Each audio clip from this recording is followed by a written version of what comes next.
SD सच्ची कहानियों पर आप सभी का स्वागत है। आज कोर्ट की तारीख थी। राघव अभी भी चाहता था कि वो मुझसे दोबारा से शादी कर ले, लेकिन राघव की आदत को मैं अच्छी तरह से जानती थी।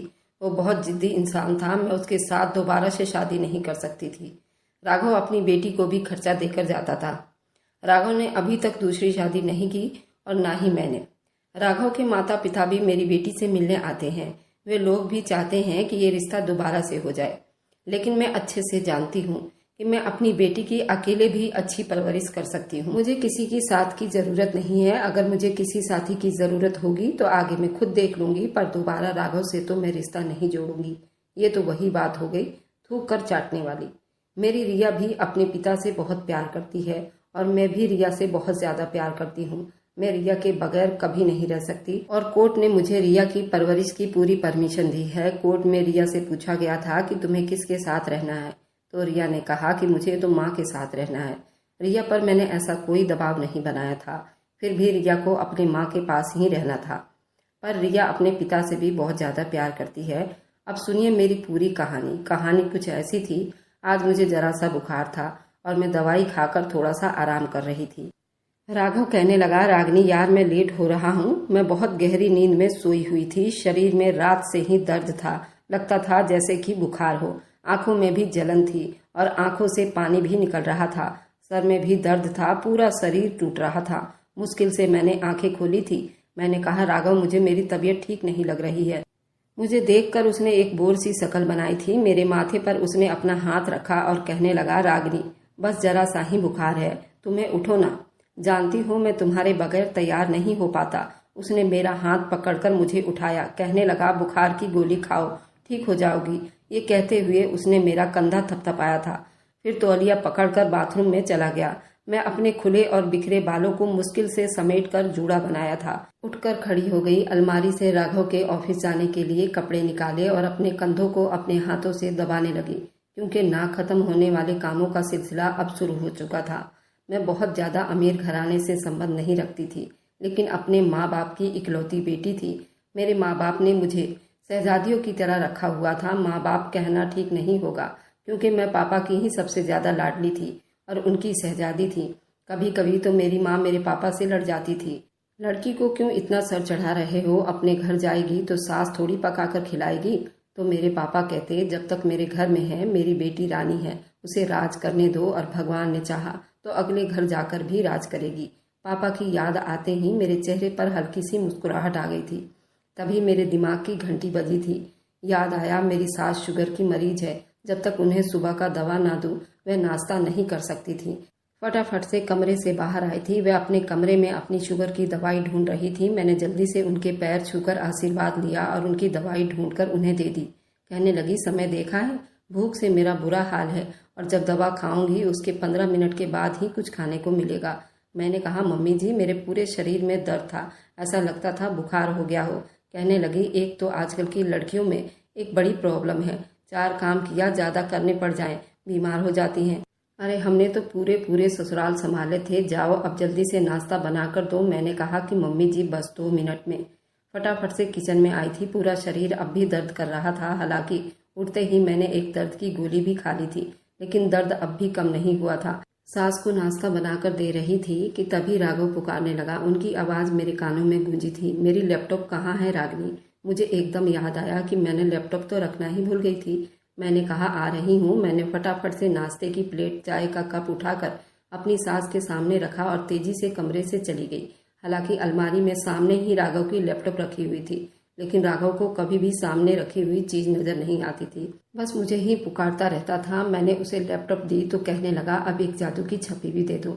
मैंने कहा, राघव मेरी तबीयत ठीक नहीं है, कभी तो खुद भी कुछ कर लिया करें।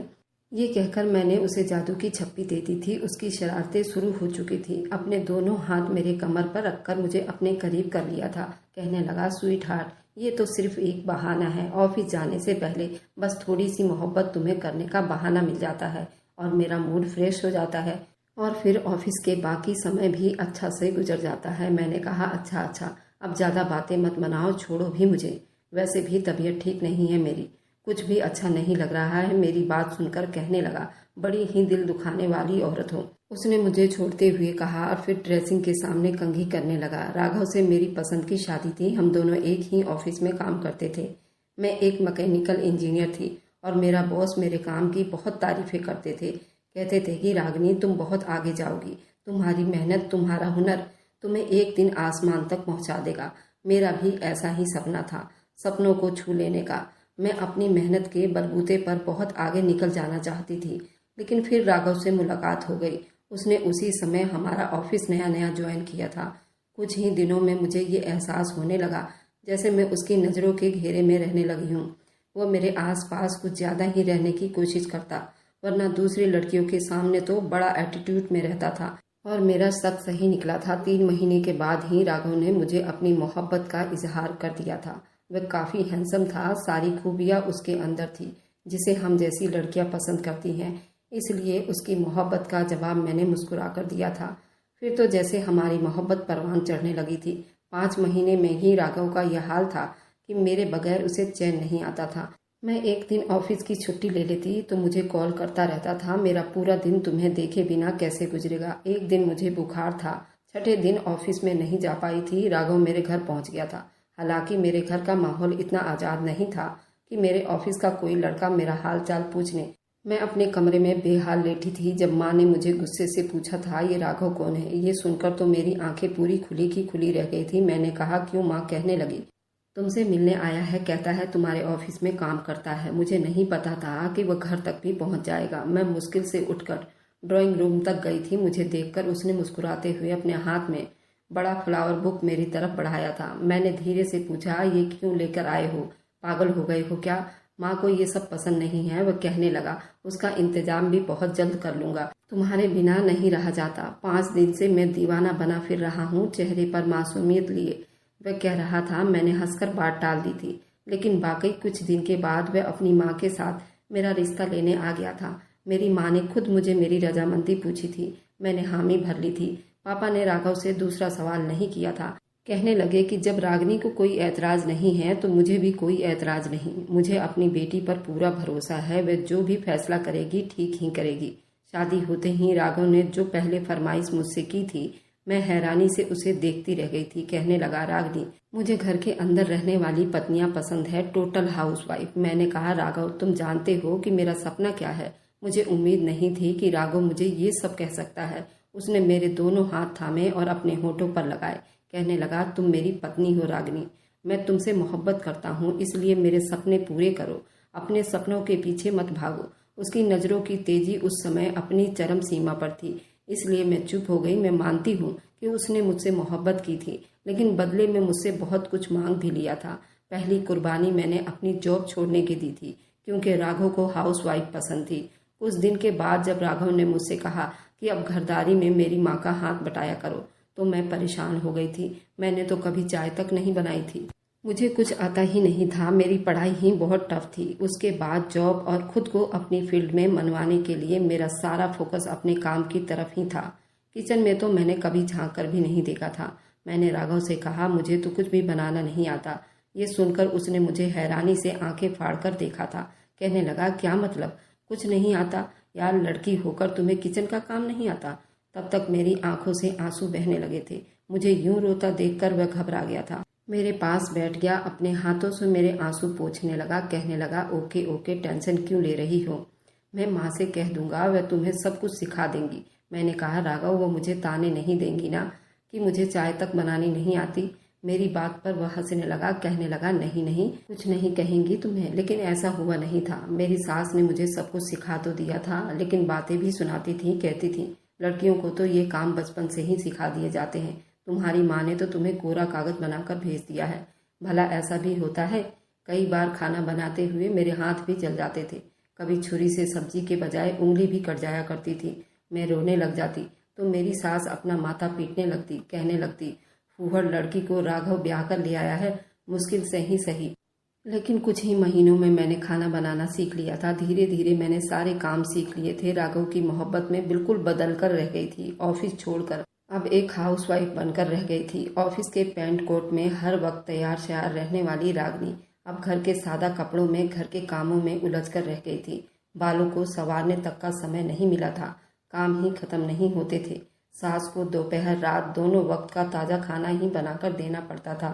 फिर राघव की पसंद का खाना अलग बनाना पड़ता था, क्योंकि सास को ज़्यादा मिर्च मसाले और तेल वाला खाना नहीं दे सकती थी। रात को जब वो देर तक काम करता तो मुझे सोने नहीं देता। कहता, रागिनी प्लीज 1 कप चाय बनाकर दे दो, सुबह मीटिंग है और मुझे हर हाल में ये रिपोर्ट तैयार करनी है। मैं उसे चाय बनाकर देती और फिर से सोने के लिए लेटती तो वो मुझे फिर से उठाकर बैठा देता। कहता, मुझसे बातें करो और मुझे कंपनी दो। अगर तुम सो गई तो मुझे भी नींद आने लगेगी और मैं काम नहीं कर पाऊंगा। उसकी बात सुनकर मैं आंखें मलती हुई उठकर बैठ जाती और उसे इधर उधर की बातें करने लगती। एक बार राघव के साथ मुझे पार्टी में जाना था। मैंने अपने लिए लाइट ब्लू कलर की फैंसी साड़ी निकाली थी, जिस पर बहुत ही सुंदर सा काम किया गया था। मुझे लाइट ब्लू कलर बहुत पसंद था। जब मैं वह साड़ी पहनकर तैयार हुई तभी राघव कमरे में दाखिल हुआ। मुझे देखकर कहने लगा, ये क्या पहन लिया तुमने? मुझे चिढ़ है इस कलर से, बदल कर आओ इसे। मैंने कहा, राघव ये कलर मुझे बहुत पसंद है और इस कलर में सब लोग मेरी बहुत तारीफ करते हैं। कहने लगा, लेकिन मुझे पसंद नहीं है ना, तुम जाओ प्लीज इसे बदल कर आओ। तुम्हें देखकर मुझे इरिटेशन हो रही है। ऐसा करो, ब्लैक कलर की वो वाली साड़ी पहन लो जो मैंने तुम्हें पिछले हफ्ते लाकर दी थी, उसमें तुम बहुत प्यारी लगती हो। मैंने जल्दी से अपने कपड़े बदल लिए। 2 साल हो गए थे हमारी शादी को और इन 2 सालों में ये तक भूल गई थी कि मेरी अपनी पसंदीदा रंग कौन सा था। मुझे याद था ये कि राघव को कौन सा कलर पसंद है, राघव को खाने में क्या पसंद है, राघव को कौन सी बात मुझ में अच्छी लगती है और कौन सी मुझ में बुरी लगती है, और उसकी हर बात की जानकारी मुझे हो चुकी थी। लेकिन मेरी पर्सनालिटी बिल्कुल ही खत्म हो चुकी थी। मैं पूरी की पूरी हाउसवाइफ बनकर रह गई थी। अब तो कभी कभी आम सा स्केच भी बनाना होता तो मेरा दिमाग ही खराब हो जाता था, बन ही नहीं पाता था, सब कुछ भूल गई थी। अब तो मुझे हर चीज की जैसे आदत सी हो गई थी, घर का हर काम फटाफट कर लेती थी। लेकिन आज बुखार हुआ तो सोचा कि चलो शायद आज मुझे छुट्टी मिल जाएगी, लेकिन नहीं। राघव ने मुझे बुखार की गोली दे दी। तुम्हारा बुखार का बस यही इलाज है, फटाफट खाओ, रात को मेरे दोस्तों ने आना है, रात को अच्छा सा चाय का इंतजाम कर लेना। मैंने ठंडी आंख भरी। शायद हाउस वाइफ दुनिया की एक ऐसी इकलौती जॉब है जिसमें कभी छुट्टी नहीं मिलती। खैर, मैंने राघव के दोस्तों के लिए चाय का खूब अच्छा सा इंतजाम किया था, क्योंकि राघव के बॉस ने भी हमारे घर पर आना था, क्योंकि राघव का प्रमोशन लेटर आने वाला था, तनख्वाह भी बढ़ने वाली थी। राघव मुझसे कहकर गया था कि तुम भी तैयार हो जाना, क्योंकि मेरे दोस्त की पत्नी भी आएंगी। मैंने राघव की पसंद की कलर की साड़ी पहनी थी, तैयार भी हो गई थी, खाने पीने का सब कुछ तैयारी कर लिया था। रात को दवाई का असर खत्म हुआ तो फिर से बुखार महसूस होने लगा। मैंने फिर से गोली खाई और बाकी की तैयारी करने लगी। रात को राघव अपने दोस्तों के साथ ही घर पर आया था। बहुत समय के बाद मेरी अपनी ऑफिस के कुलीग से मुलाकात हुई थी। सभी मेरे घर पर मौजूद थे और मेरे खानों की बहुत तारीफें कर रहे थे। बॉस भी खुश थे कि चलो तुमने अपने पैशन में तो इक्का नहीं जमाया, लेकिन हाउस वाइफ के पद पर जरूर मनवा लिया था। वैसे अगर तुम 2 साल मेरे ऑफिस में और रुक जाती तो आज की प्रमोशन तुम्हें मिल रही होती। उसकी असल हकदार तुम थी और तुम्हारी कई सालों की मेहनत पर राघव ने पानी फेर दिया। मैंने कहा, सर कोई बात नहीं, राघव की जीत भी मेरी ही जीत है। बॉस कहने लगे, मुझे तो लगता है कि उसने तुमसे शादी ही इसलिए की थी। वैसे तो वो तुम्हें हरा नहीं सकता था, इसलिए उसने तुमसे शादी करके घर बिठा दिया। मेरे ख्याल से तो इस प्रमोशन की असली हकदार सिर्फ तुम ही थी। मुझे नहीं पता कैसे राघव ने ये बातें सुनी और वहां आकर बॉस से उलझने लगा। आप क्यों मेरी पत्नी का दिमाग खराब कर रहे हैं? औरत सिर्फ घर के लिए होती है, जितनी मर्जी पढ़ाई कर ले और जो चाहे बन जाए, लेकिन शादी के बाद सिर्फ उसे घर और बच्चों को ही देखना पड़ता है। मेरे बॉस कहने लगे, मैं तुम्हारी इस बात से एग्री नहीं करता। आज तुम जितने भी कामयाब हो, जहाँ पर जिस पद पर मौजूद हो, इस वक्त इसलिए हो कि तुमने शादी के बाद रागिनी को घर बिठा दिया, वरना आज वह तुम्हारी जगह रागिनी होती। राघव को ये बात अच्छी नहीं लगी थी, इसलिए वो बॉस से उलझ पड़ा। झगड़ा जरूरत से ज्यादा बढ़ गया था। मैं बार बार दोनों को मना कर रही थी कि छोड़ो इस बात को, लेकिन राघव तो हत्थे से ही उखड़ गया था। उसने पहले बॉस के साथ हाथापाई भी शुरू कर दी थी। मैंने उसे पीछे धकेला। मैंने कहा, क्यों बात को आगे बढ़ा रहे हो? लेकिन अगले ही पल जो हुआ, मैं हैरान रह गई थी। मुझे इस बात की बिल्कुल भी उम्मीद नहीं थी। वो मेरे पास आया और एक जोरदार थप्पड़ मेरे मुंह पर भी दे मारा। कहने लगा, तुम्हारी हिम्मत कैसे हुई मुझे धक्का देने की? अपनी औकात भूल गई हो क्या? तुम मेरी पत्नी हो, मुझसे आगे भी नहीं बढ़ सकती हो। इससे पहले कि वह गुस्से में कुछ और भी कहता, हमारे ऑफिस का एक कुलीग बीच में आ गया, राघव को बाहर ले गया। मैं हक्का बक्का उसे देख रही थी। मैंने तो कुछ कहा ही नहीं था। मेरा मुंह खुला का खुला रह गया था। राघव के इस थप्पड़ पर हमारे बॉस भी हैरान थे। बस लोग मुझे ही देख रहे थे। 2 मिनट में ही राघव ने मेरा तमाशा बनाकर रख दिया था। हालांकि इतनी बड़ी बात नहीं थी, वह इतना गुस्से में आ गया था। उस दिन राघव ने मेरे गाल पर नहीं बल्कि मेरी इज्जत पर जोरदार तमाचा मारा था। सब लोग जा चुके थे, मैं वहीं खड़ी की खड़ी रह गई थी। काफी देर के बाद घर के अंदर दाखिल हुआ था। मुझे देखकर गुस्से से कमरे में चला गया। मैं वहीं सोफे पर बैठी रह गई। आंखों से आंसू बहने लगे थे। सुबह तक मैं वहीं ड्राइंग रूम में बैठी रोती रही। आज मैंने सास के लिए नाश्ता भी नहीं बनाया था, घर का कोई काम नहीं किया। राघव सुबह 10 बजे उठा था। बहुत ही गुस्से में मुझे घूर कर देख रहा था। घर के बाहर निकल गया। मैंने अपनी सास को जब ये बात बताई तो वह कहने लगी, गुस्से में कर दिया होगा उसने तुम्हें कुछ, अब इस बात को लेकर मत बैठी रहो। चलो शाबाश, मुझे दवाई दे दो और फिर नाश्ता बनाकर भी दे दो।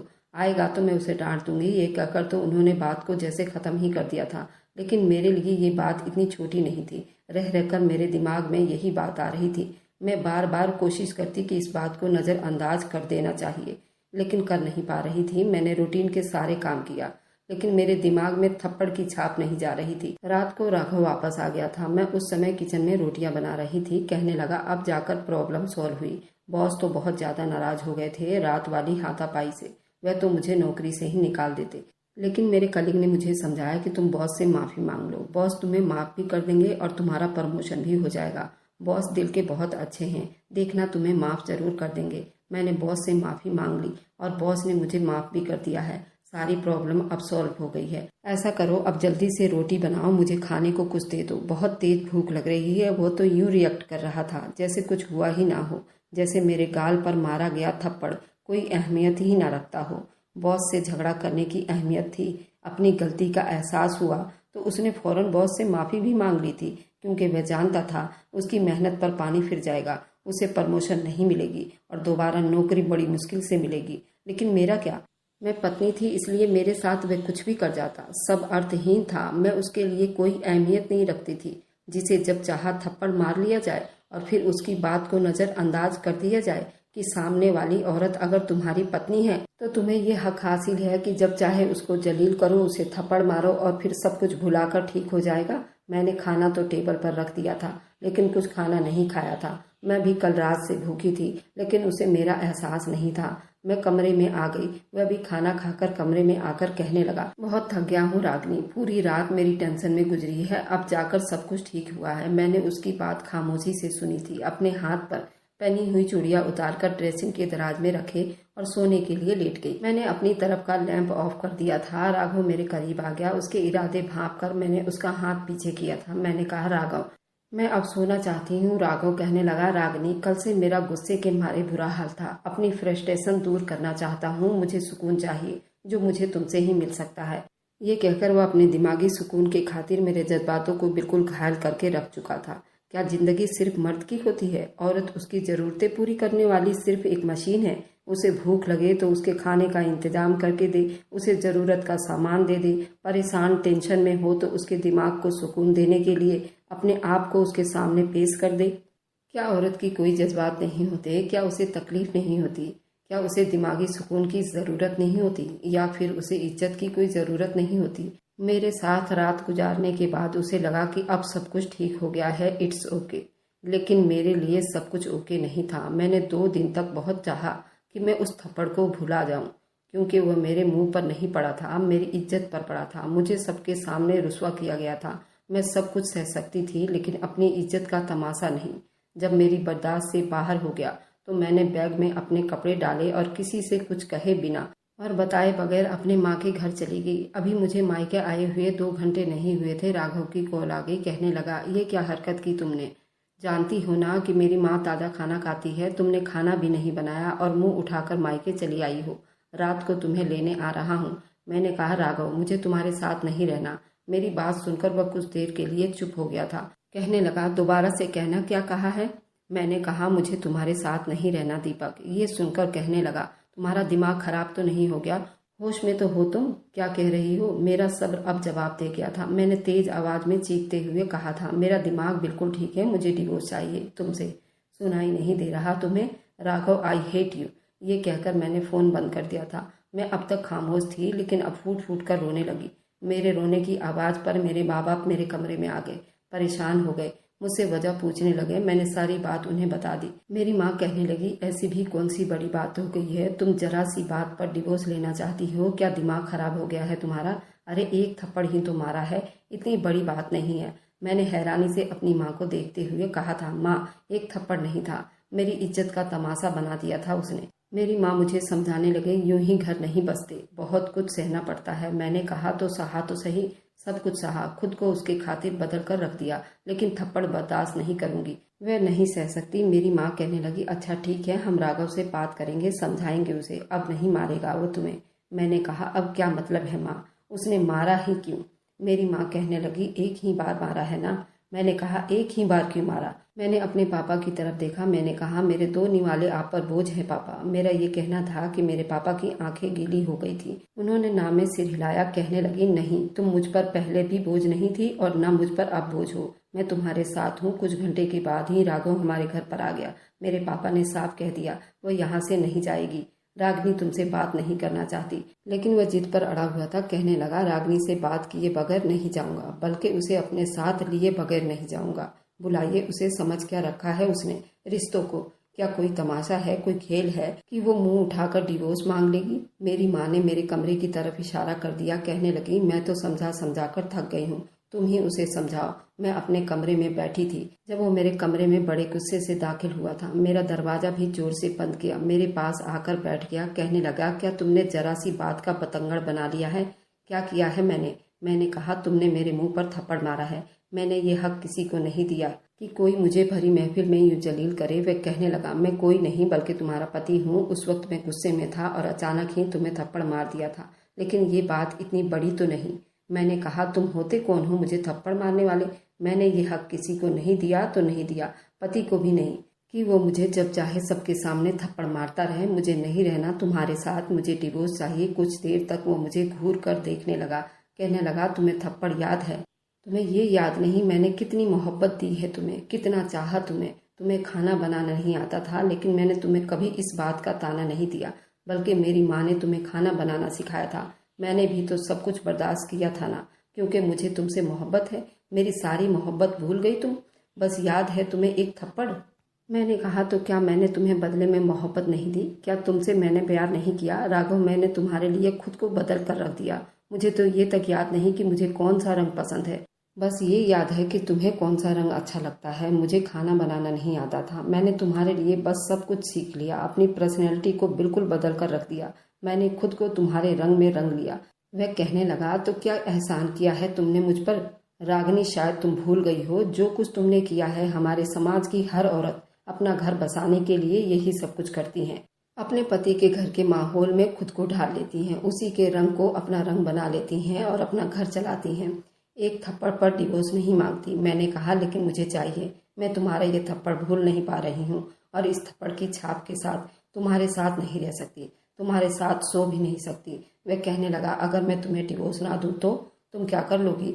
मैंने कहा, मैं अदालत का दरवाजा खटखटाऊंगी, डिवोर्स का नोटिस दूंगी तुम्हें। मुझे तुम्हारे साथ अब नहीं रहना तो नहीं रहना। वह मुझे गुस्से से देखने लगा, गुस्से से कहने लगा, ठीक है, जाओ, जाकर जूतियां घिसो कोर्ट कचहरी में, लेकिन डिवोर्स तुम्हें वहां से भी नहीं मिलेगी। मेरी भी अब यही जिद है कि तुम्हें डिवोर्स नहीं दूंगा। ये कहकर वह कमरे से बाहर निकल गया था। गुस्सा तो मुझे भी बहुत आया था, क्योंकि अब भी उसे अपनी गलती का एहसास नहीं हुआ था। अगले दिन ही मैं वकील के पास गई थी। मेरी पूरी बात सुनकर वो मुझे हैरानी से देखने लगा। कहने लगा, मैडम जी, आपका केस बिल्कुल बेबुनियाद है। मैंने कहा, क्या मतलब? कहने लगा, मतलब मैडम क्या? आज तक किसी औरत ने एक थप्पड़ पर डिवोर्स नहीं ली।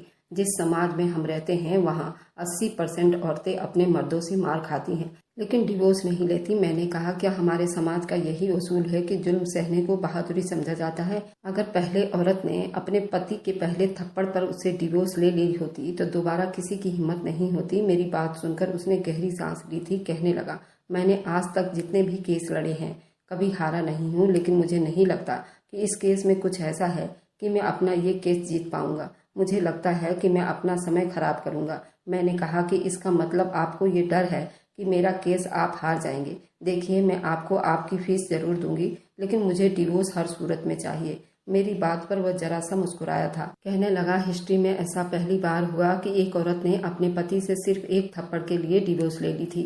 ये कहकर वह हंसने लगा था। कहने लगा, मेरे लिए एक नया एक्सपीरियंस होगा, चलो कर लेते हैं तुम्हारा केस। लेकिन जैसे ही मैंने डिवोर्स का नोटिस दिया, पहले ही पेशी पर राघव के वकील ने डिवोर्स की वजह पूछी थी। मेरे वकील ने जब ये कहा कि मेरी क्लाइंट को इस आदमी ने भरी महफिल में बुरा भला कहा, गालियां दी, थप्पड़ मारा, तो राघव का वकील उसकी बात सुनकर हंसने लगा।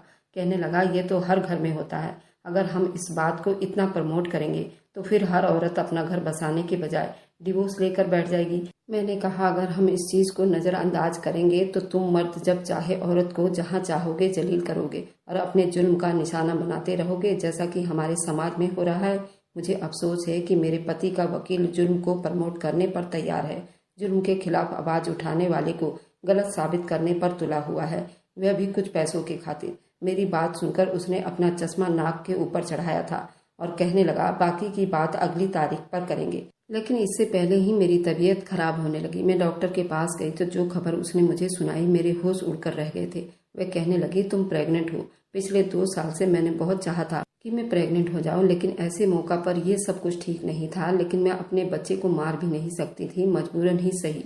लेकिन अब ये बात मैंने अपने वकील को बताई। कहने लगा, मेरा आपको यही राय है कि आप ये खबर अपने पति को जरूर बताइए, क्योंकि अगर ये खबर उसे बाद में मालूम हुई तो उसका केस मजबूत हो सकता है। वह ये कह सकता है कि आपने जानबूझकर ये बात मुझसे छुपाई और जब तक बच्चा पैदा नहीं हो जाता आप डिवोर्स नहीं ले सकती। मैंने राघव को फोन किया, पहले घंटी पर ही उसने फोन उठाया था। कहने लगा, बोलो रागनी, क्या सोचा है तुमने? मेरी आंखों से आंसू बह रहे थे। मैंने कहा, मैं माँ बनने वाली हूँ। ये सुनकर तो वो जैसे बेतहाशा खुश हुआ था। कहने लगा, देखो हमारा बच्चा भी ये नहीं चाहता कि हमारा रिश्ता टूटे। मैंने कहा, मैं अपने फैसले पर अब भी डटी हुई हूँ, तुम्हें सिर्फ इसलिए बता रही हूँ, कल को तुम मुझ पर कोई घटिया इल्जाम न लगा दो। मेरी बात पर शायद उसे गुस्सा आ गया था। उसने फोन बंद कर दिया था। अगली पेशी पर उसने मुझ पर इल्जाम लगाया कि मैं उसकी माँ के साथ अच्छा व्यवहार नहीं करती थी, उन्हें समय पर दवाई नहीं देती थी, वह शुगर की मरीज थी। उसने ये भी कहा कि रागनी मुझसे भी बहुत ज्यादा लड़ाई झगड़ा करती थी, बहुत ही झगड़ालू टाइप की लड़की है। मुझे इसे डिवोर्स देने पर कोई ऐतराज नहीं है, लेकिन ये मुझे लिख कर दे। पैदा होने वाले बच्चों की स्टडी मुझे दी जाएगी। वह जानता था मुझे बच्चों से कितनी मोहब्बत है, इसलिए मैं कभी भी अपना बच्चा उसे नहीं दे सकती थी, इसलिए उसने ये पैतरा चला था। ये बात जब जज ने सुनी तो उसने कहा कि 9 महीने तक कोई भी फैसला नहीं किया जा सकता। बच्चे की पैदाइश के बाद ही इस केस पर कोई फैसला सुनाया जाएगा और बच्चे की पैदाइश का सारा खर्च राघव उठाएगा। इस 9 महीने में मुझे इस तरह से अंदाजा हो गया था कि मैं उसके लिए कितनी अहमियत रखती हूँ। बार बार मुझे कॉल करता था, मुझसे पूछता था कि मुझे किसी चीज़ की ज़रूरत तो नहीं। मुझे डॉक्टर के पास भी लेकर जाता था। जब मेरे यहाँ बेटी पैदा हुई तो वह भी अस्पताल में ही मौजूद था। मेरे पास कमरे में आया। मेरी बेटी ऑपरेशन से पैदा हुई थी। इस वक्त मेरी हालत बहुत बुरी थी, मौत के मुंह से निकल कर आई थी। मुश्किल से ही मैंने आंखें खोलकर एक नज़र अपनी मासूम बेटी पर डाली थी, दूसरी राघव पर, जो कभी मुझे देख रहा था, कभी अपनी बेटी को।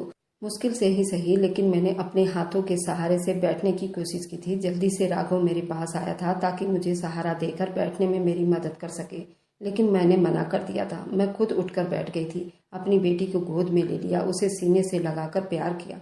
मेरे आंसू बहने लगे थे। फिर मैंने उसे राघव की तरफ बढ़ा दिया था। मैंने कहा, राघव तुम्हें कस्टडी चाहिए थी ना, लो अपनी बेटी और आज मुझे डिवोर्स दे देना।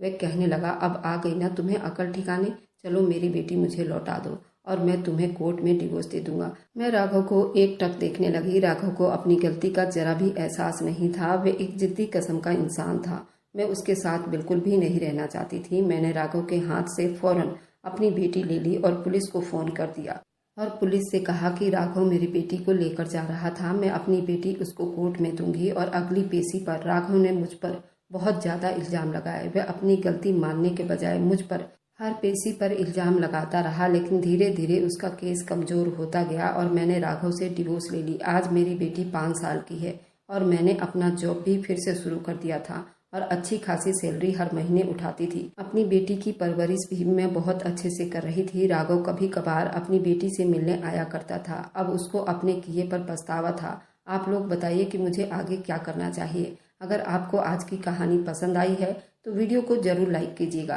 और अपने दोस्तों के साथ शेयर भी कीजिएगा। और हाँ, अगर आपने अभी तक हमारे चैनल को सब्सक्राइब नहीं किया है तो ज़रूर सब्सक्राइब कर लीजिए। मिलते हैं हम अपनी कल की एक नई दिलचस्प कहानी के साथ।